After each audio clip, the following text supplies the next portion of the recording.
dalam konteks peran-peran kelembagaan, Pak Gubernur sama sekali tidak pernah abai terhadap hal-hal yang baik dari DPR maupun DPD.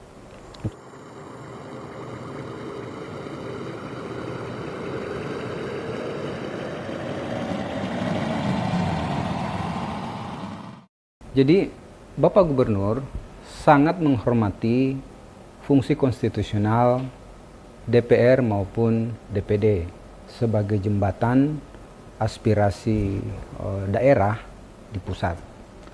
Di sisi lain, pemerintah provinsi juga sangat mengapresiasi kerja-kerja yang dilakukan para perwakilan kita, baik di DPR maupun di DPD, yang dilakukan selama ini. Sejauh ini semua on the track, semua berjalan dengan baik, dengan segala dinamika yang ada. Ya, bahwa kemudian ada media yang menyatakan bahwa Pak Gubernur itu menutup komunikasi, saya kira tidak. Pak Gubernur adalah orang yang sangat terbuka, pemimpin yang sangat terbuka. Beliau bisa ditemui di mana saja. Hanya kemudian memang karena posisi beliau selaku kepala daerah, tentu agenda-agenda beliau itu sangat padat. Sehingga pengaturan jadwal, pengaturan perubahan agenda-agenda itu tidak lagi hari ke hari, tapi jam ke jam perubahannya. Jadi ini sangat dinamis. Oleh karena itu memang dalam komunikasi pengaturan jadwal, kapan ketemunya dan seperti apa, itu memang sangat dinamis. Ini yang perlu dipahami oleh publik. Ya, namun dalam konteks kelembagaan saya kira Pak Gubernur itu tidak berjalan sendiri. Beliau memiliki perangkat-perangkat. Ada sekda, ada asisten, ada staf ahli, ada kepala-kepala OPD. Nah, tentu saja jika memang ada peran-peran kelembagaan yang harus diperankan di sini, ya itu bisa dilakukan oleh kawan-kawan di unit di bawah gubernur. Nah, secara face to face memang tidak bisa, one to one tidak bisa, tetapi ada perangkat-perangkatnya yang bekerja. Nah, inilah yang mungkin yang perlu kita koordinasikan dengan baik, kita sinkronisasikan dengan baik.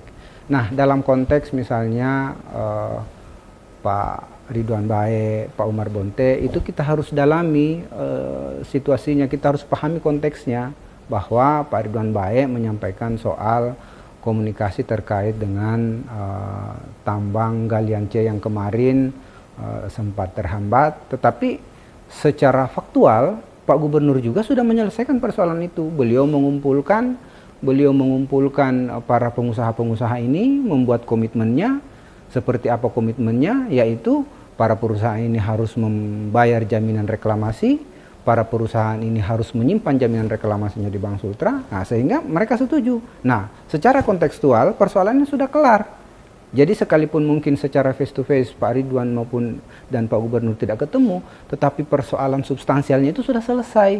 Kita sudah bisa selesaikan, yaitu. Nah, dalam konteks dengan Pak Umar Bonte, beliau sesungguhnya tidak dalam konteks menyinggung Pak Gubernur secara personal. Beliau berdua adalah orang yang terkomunikasi.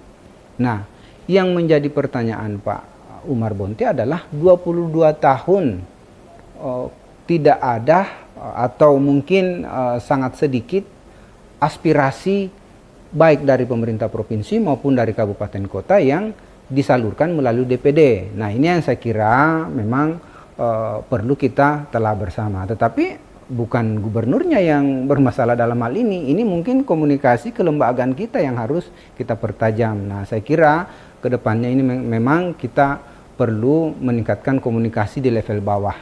Jadi kalau di atas tidak masalah, komunikasi di level bawah ini yang harus kita tingkatkan lagi.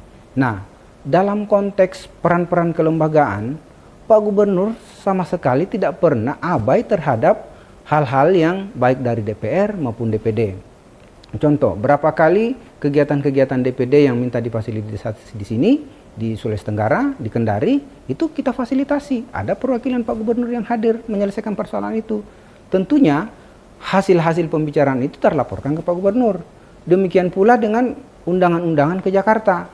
rancangan undang-undang percepatan provinsi kepulauan itu Pak Gubernur sangat serius. Beliau mendukung penuh itu melalui badan kerjasama pemerintah provinsi kepulauan itu secara intens Pak Gubernur mendukung penuh. Kita sudah pernah rakor di Jakarta di DPD, kita pernah RDP di situ, dan Pak Gubernur meneguhkan komitmennya bahwa RUU Kepulauan itu harus jadi. Nah, siapa yang mendorong RUU Kepulauan ini? Ada di wilayah DPD, ada sama beliau-beliau Pak Umar Bonte dan kawan-kawan yang mewakili kita di Sultra, dan juga provinsi-provinsi lain, kepulauan lainnya. Jadi saya kira ini janganlah kita coba mempolarisasi hal-hal yang sebenarnya ini bisa kita bicarakan. Saya kira Pak Umar Bonte tidak bermaksud ke Pak Gubernur, cuman mungkin kawan-kawan media mungkin bisa lebih bijaksana dalam mengolah isunya. Saya kira dengan keguyuban yang terjadi selama ini yang kita harus pertahankan. Saya kira begitu.